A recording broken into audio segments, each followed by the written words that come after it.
Good morning, students. Today we will discuss about the types of accounts and rules of double entry system. But we will discuss these types of accounts as well as the rules under two approaches. First is traditional approach. Under traditional approach, the accounts is of basically three types. तीन types के accounts होते हैं. First are known as personal account, second is real account and third is nominal account.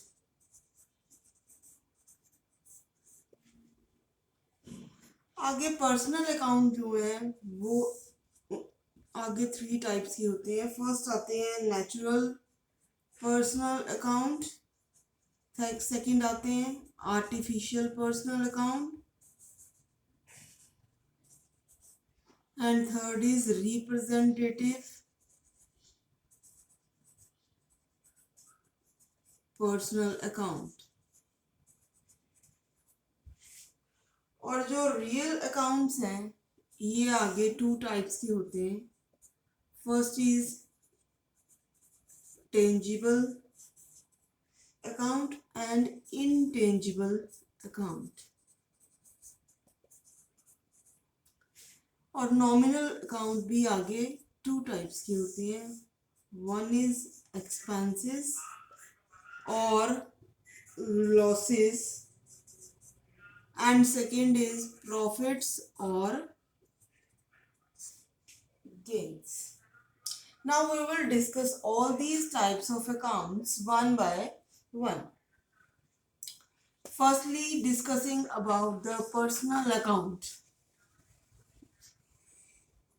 What is personal account बेटे? Personal account नाम से ही पता चल रहा है. पर्सनल अकाउंट वो अकाउंट्स होते हैं जो किसके साथ डील करते हैं, which deals with the persons. Means the accounts of the persons in which the business is dealing is known as personal account. जैसे क्या है एग्जाम्पल, राम एक पर्सन है उसका अकाउंट हो गया, श्याम का अकाउंट, एज account, all these are personal account. अब मैंने ये बताया था ये थ्री टाइप्स के होते हैं. आगे फर्स्ट आता है natural personal account. Natural personal account कौन से होंगे? Natural persons means the persons which are created by the nature. तो जैसे ये है राम का अकाउंट है, श्याम का अकाउंट है, जो ह्यूमन बींग्स के अकाउंट्स है उसको हम क्या बोलेंगे? Natural persons personal account. That is Ram's account, Shyam's account, A's account, Meena's account. All these are known as natural persons personal account. Second आते हैं बेटे artificial persons, artificial personal account. Artificial persons कौन होते हैं? Artificial persons are the persons created by the law. ठीक है, ये किसके साथ रिलेट करते हैं? बिजनेस ऑर्गेनाइजेशन के साथ. बिजनेस ऑर्गेनाइजेशन के साथ. बिजनेस में क्या होता है? कंपनी फॉर्म में जो बिजनेस है उसको आर्टिफिशियल पर्सन कहा जाता है. It is artificially created by the law. उसमें कंपनी फॉर्म में अलग अलग टाइप्स के जो ऑनर्स हैं वो होते हैं. जैसे सोल प्रोप्राइटर हो गया. सोल प्रोप्राइटर होता है सिंगल ऑनर, वो फर्म जिसका सिंगल ऑनर होएगा, या पार्टनरशिप के केस में ये हो सकते हैं, या कंपनी फॉर्म में. इसमें जो है तीनों चीजों में क्या होता है? अकाउंट्स जो है क्रिएट किए जाते हैं with the name of business organisation. जैसे ये क्या था? अकेला राम का अकाउंट है तो ये पर्सनल अकाउंट है. अगर हम यहाँ पर ये लिख दें वर्ड पीछे, राम प्राइवेट लिमिटेड, ठीक है, या Messrs Ram and company. Always उनके पीछे कोई ना कोई वर्ड लगा होता है जो एक फर्म को डिनोट करता है, एक बिजनेस ऑर्गेनाइजेशन को डिनोट करता है। तो उन हम अकाउंट्स को क्या बोलते हैं? Artificial personal account. बेटे आगे क्या है? ABC लिमिटेड, और एग्जांपल्स करवा देती हूँ इसकी, ठीक है। XYZ प्राइवेट लिमिटेड, या इसकी और एग्जांपल्स भी हो सकती हैं, जैसे ये पेट्रोल पंप पे होती हैं, ठीक है। Garg Sons Filling Station Limited. तो ये सारे क्या हैं? आर्टिफिशियल पर्सन्स है। एक्चुअली ये पर्सनल अकाउंट क्यों है? बिकॉज ये जो पर्सन्स हैं इनकी फर्म जो है वो लॉ ने क्रिएट की हुई है। So that is why these accounts are known as artificial personal account. Third आते हैं representative personal account. Representative personal account है तो ये भी पर्सनल अकाउंट। ये किसको डिनोट करते हैं? ग्रुप ऑफ पर्सन्स को। रिप्रेजेंटेटिव मीन्स किसी ग्रुप का रिप्रेजेंटेटिव, ग्रुप ऑफ पर्सन्स को जो अकाउंट्स डिनोट करते हैं उसके साथ रिलेटेड है, that are known as representative personal account. अब बेटे ये हो गया पर्सनल अकाउंट। अब आप करने जा रहे हैं इन पर्सनल अकाउंट का रूल क्या है। अब तुम्हें पता चल गया अभी पर्सनल अकाउंट एक्चुअली होते क्या है। तो इनके रूल्स क्या हैं? First is debit the receiver and credit the giver।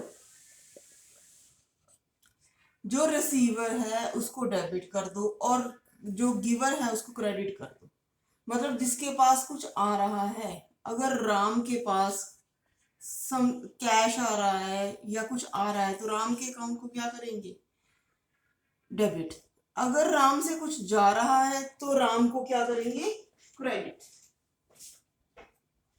This is all about the personal account and its rules. Second आते हैं, second is real account. Real account कौन से अकाउंट होते हैं? जो एसेट्स के साथ या प्रॉपर्टीज के साथ डील करते हैं। Real accounts are the accounts which record the transactions related to the assets or the properties.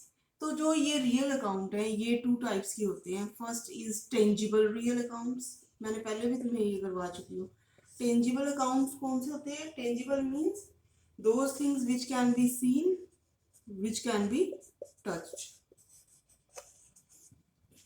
तो टेंजिबल रियल अकाउंट्स कौन से होंगे? Which are related to those things which can be seen, which can be touched, which can be purchased, which can be sold। जैसे क्या है? कौन से assets हैं, कौन सी प्रॉपर्टीज हैं जिनको हम देख छू सकते हैं, उसका परचेज सेल कर सकते हैं। एग्जाम्पल इज फर्नीचर, ठीक है, लैंड, प्लांट, मशीनरी। तो ये सब चीजों को हम क्या है देख भी सकते हैं और छू भी सकते हैं। तो इनके अकाउंट्स को क्या बोलेंगे? Tangible account. सिर्फ पीछे वर्ड क्या लगाना है? Furniture account, land account, plant account, machinery. Second आते हैं इनटेंजिबल रियल अकाउंट्स। इनटेंजिबल इसका ऑपोजिट होएगा which can't be seen, which can't be touched. It means these are the accounts which are related with those things which cannot be seen, which cannot be seen, which cannot be touched, which cannot be purchased and sold. इसका example क्या है? Goodwill means reputation of the business. Patents हो गए बेटा, copyright हो गया। All these are the examples of intangible real assets. Now we will do the rule of real accounts. इसका rule क्या है? Debit what comes in, credit what goes out। उस चीज को डेबिट कर दो जो बिजनेस में आ रही है, ठीक है। जो बिजनेस से जा रही है उसको क्या कर दो, credit. This is the rule of real account. Third आते हैं nominal account. Nominal account, nominal account कौन से होते हैं बेटे, which are related to the expenses, losses, profits और गेन्स। जो या तो खर्चे के साथ रिलेटेड है, या लॉस के साथ रिलेटेड है, या प्रॉफिट्स के साथ, या गेन्स के साथ। इनकी एग्जांपल्स क्या हैं, कोई भी खर्चा हो रहा है, ठीक है। खर्चा कौन सा हो रहा है, लेट अस सपोज रेंट पे कर रहे हैं, रेंट का अकाउंट। सैलरी पे कर रहे हैं, सैलरी का अकाउंट, ठीक है। टैक्स पे कर रहे हैं, टैक्स का अकाउंट। मान लो कोई चोरी हो गई, लॉस बाय थेफ्ट, चोरी होगी तो लॉस हो गया, लॉस बाय थेफ्ट अकाउंट। अगर कुछ रिसीव कर रहे हैं, income, these are also related to the profits, gains and incomes। अगर ये पे कर रहे हैं तो रेंट पेड अकाउंट होएगा या रेंट अकाउंट होएगा। अगर रेंट मान लो रिसीव कर रहे हैं तो क्या होएगा, rent received account। So these are the nominal accounts। Now let us discuss the rules of nominal account। What is the rule of nominal account? Debit all expenses and losses and credit all incomes and gains। सारे expenses और losses को debit करना है और सारी incomes and gains को credit करना है। कैसे, जैसे let us suppose rent paid, इसकी एग्जांपल करते हैं। तो रेंट क्या है, पे किया है। अब जब पे किया तो ये क्या है, खर्चा, एक्सपेंस है। उसके ऊपर क्या रूल लगेगा, debit all expenses and losses. Account कौन सा इन्वॉल्व है इसमें, रेंट। तो रेंट अकाउंट को आपका क्या करेंगे, debit. Rent account is debit. This is all about the types of accounts and rules of double entry system. Thank you.